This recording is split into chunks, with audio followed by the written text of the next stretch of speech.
those who say that this mysterious missing cornerstone is hiding secret documents, some strange alternate constitution, other Masonic documents, that it's been carefully hidden away from public view.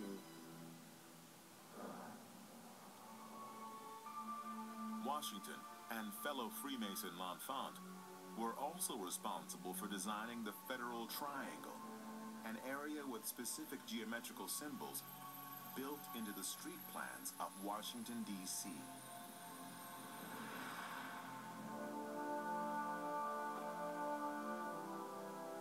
I am standing in the middle of America's sacred ground.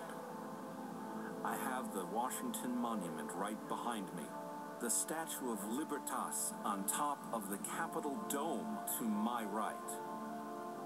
And I have a clear look at the White House from this spot. The Founding Fathers wanted this to be a statement in stone of American values. They wanted to make sure a particular set of doctrines were going to be visible for thousands of years.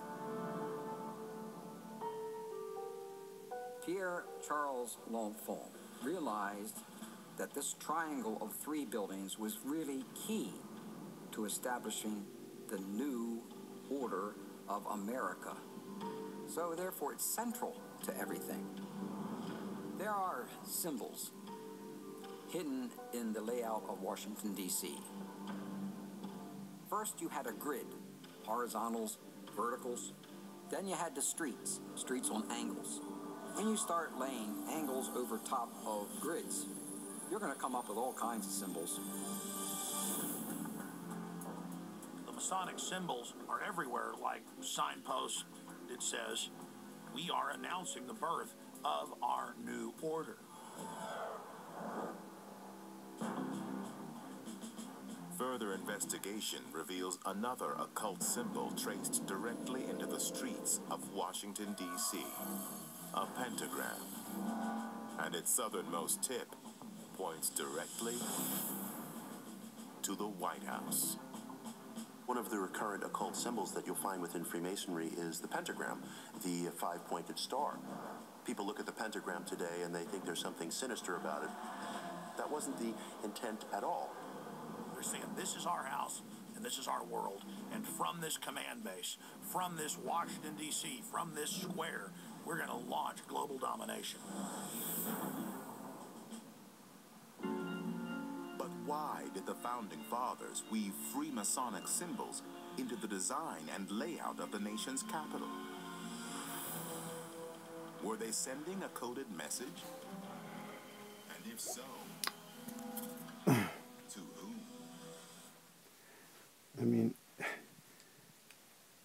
look, it should be obvious by now. Wait, let me get the phone.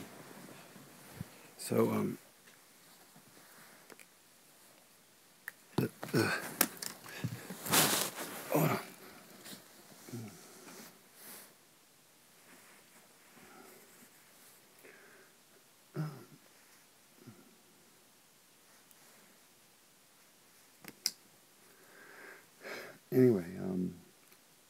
Anyway, sir, here's the fundamental problem.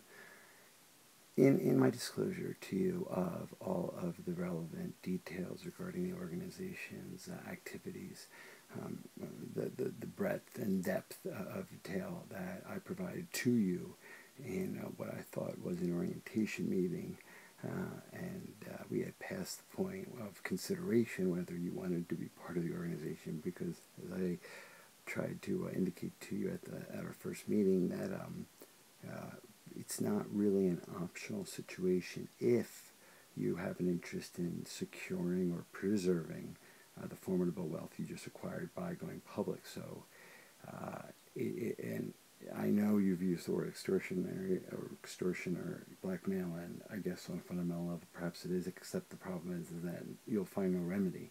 No court will give you shelter or provide you sanctuary, because they're all in on it. I mean, basically we have the whole game rigged, and that's the whole point. I mean, you're being let in on the secret that the game is rigged. And while that may startle you or make you indignant or provoke whatever reaction morally that you want to have, it doesn't change the fact that you've been given a choice.